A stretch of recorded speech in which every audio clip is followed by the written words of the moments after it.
Hello student, आप सभी को रंगों के त्यौहार होली की बहुत बहुत शुभकामनाएं।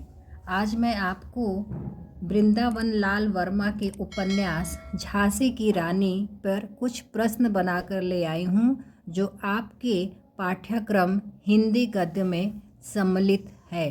तो झांसी की रानी उपन्यास जो है वह किसकी है? वृंदावन लाल वर्मा की।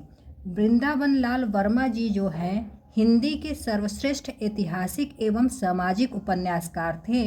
साथ ही ऐतिहासिक उपन्यास धारा में नवीन एवं प्रौढ़ युग को प्रारंभ करने वाले बाबू वृंदावन लाल वर्मा जी हैं। तो आज झांसी की रानी पर कुछ प्रमुख प्रश्न हैं जो वह है, पहला है, वृंदावन लाल वर्मा की तुलना किस अंग्रेजी उपन्यासकार से की जाती है? आपसे प्रश्न पूछा जाए कि वृंदावन लाल वर्मा की तुलना किस अंग्रेजी उपन्यासकार से की जाती है, तो आप उत्तर लिखेंगे अंग्रेजी उपन्यासकार वाल्टर स्कॉट से की जाती है। अंग्रेजी उपन्यासकार वाल्टर स्कॉट से की जाती है। मनु लक्ष्मीबाई, जिसे झांसी की रानी के माता पिता का क्या नाम था व उनकी जन्म तिथि बताइए। तो उनकी माता का नाम भागीरथी बाई और पिता का नाम मोरोपंत तांबे था और मनु का जन्म 11 नवंबर 1836 को काशी में हुआ था। अगला प्रश्न उपन्यास में है, बसंत काल में कौन सा पर्व मनाया जाता है, उसकी एक विशेष बात का उल्लेख कीजिए। तो बसंत काल में जो है चैत्र की नवरात्रि पर हरदी कुकू, ध्यान दीजिएगा, हरदी कुकू का उत्सव मनाया जाता है, जिसमें आपस में रोली कुमकुम लगाकर एक दूसरे के पति का नाम पूछा जाता है, परंतु वह भी अप्रत्यक्ष रूप से। और अगला प्रश्न है, रानी की आस्था, रानी झांसी की रानी कौन? लक्ष्मीबाई। तो रानी की आस्था किस पुस्तक में थी और उसका कौन सा विचार उन्हें अधिक प्रिय था? तो रानी की आस्था किस में थी? गीता में थी। रानी की आस्था गीता में थी और उनका यह विचार कि हमको केवल कर्म का अधिकार है, कर्म के फल का नहीं, यह विचार इनको जो है अत्यधिक प्रिय था। अगला प्रश्न है कि महालक्ष्मी का मंदिर कहाँ था और रानी वहाँ कब जाया करती थी?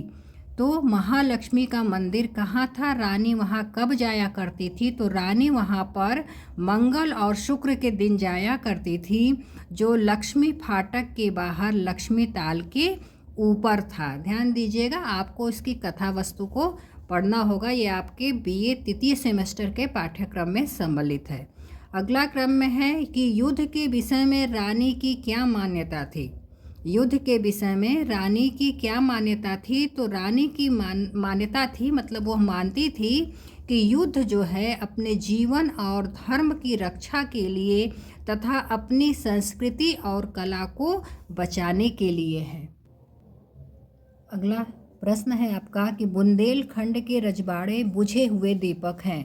बुंदेलखंड के रजवाड़े बुझे हुए दीपक हैं, उनमें तेज है परंतु लौ नहीं। यह संवाद रानी ने किससे कहा था? तो यह संवाद रानी ने नाना घोड़ूपंत से कहा था।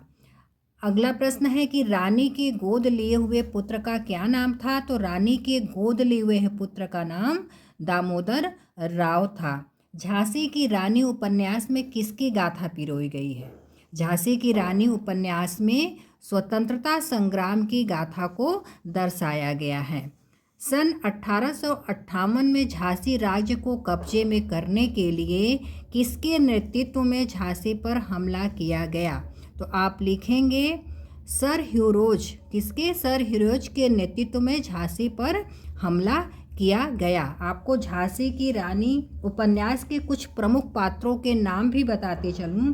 तो झांसी की रानी उपन्यास के प्रमुख पात्रों में झलकारी हैं, मुंदर, मोतीबाई, गंगाधर राव, खुदाबख्श और सागर सिंह। साथ ही आपको झांसी की रानी का उद्देश्य भी बताती हूँ।